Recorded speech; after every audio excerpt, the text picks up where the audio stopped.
ওদের কাছে গেলে ওরা বলে পিএসকে দিয়ে বলায় রাখে নিবন্ধনের কোনো কাজে আসলে না করে দেবা। নির্বাচন কমিশন আমাদের সততার পরীক্ষা নিতে চায়, আমাদের সততা পরীক্ষা নিতে চায় এরা, যে আমরা কতটুকু আইন মানছি।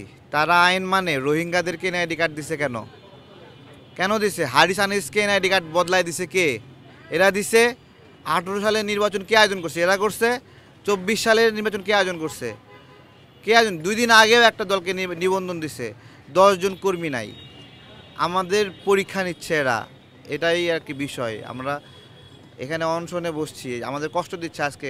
আজকে অর্ধ বছর ধরে কষ্ট দিচ্ছে আমাদেরকে, এখানে সহ্য করতে পারতেছে না, এই জন্য এখানে বসছি। তারা বলছে না কতটুকু ঘাটতি আছে, বললে সেই ঘাটতিটুকু পূরণ করায় দেই, তাই না? যে এইটা নাই, ওইটা আমি নেই। আমার একটা অফিস কম পাইছে, সেই একটা অফিস আমি আরেকটা অফিস 2000 টাকা দিয়ে 5000 টাকা দিয়ে ভাড়া নেই, ওখানে আমার কর্মী আছে সারা বাংলাদেশে। আমাদের চেনে না, আমাদেরকে আপনারা চেনেন না।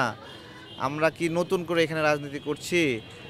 টুপ করে 2 দিন পর বিভিন্ন দলকে নিবন্ধন দিচ্ছে, আমাদেরকে ঝুলায় রাখছে।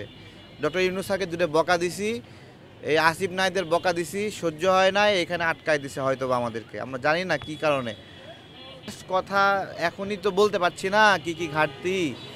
জানাবো আপনাদেরকে, জানাবো করতে করতে সেই মার্চ মাস থেকে শুরু হয়েছে। ঘুরাচ্ছে, খালি ঘুরায় আমাদেরকে, খালি ঘুরায়। এখন নির্বাচনের আগে আইসা আমাদেরকে বলে আপনারা কোর্টে যান। এখন কোর্টে গেলে কোর্ট শীতকালে বন্ধ থাকে, গ্রীষ্মকালে বন্ধ থাকে। এই কোর্টে থেকে একটা রায় বের করতে 2-3 বছর লাগে। আমরা নির্বাচন করব কিভাবে? আমাদের একটা স্বপ্ন আছে না, এত কষ্ট করছি, নির্বাচনে অংশ নেব, আমাদেরকে এখানে আইসা হাইকোর্ট দেখাচ্ছে এগুলো। ওদের কাছে গেলে ওরা বলে পিএসকে দিয়ে বলায় রাখে নিবন্ধনের কোনো কাজে আসলে না করে দেবা, দেখা করা যাবে না, এই বলে। এটাই কয়েকদিন ধরে ঘুরতেছি, ঢুকতে পর্যন্ত দেয় না।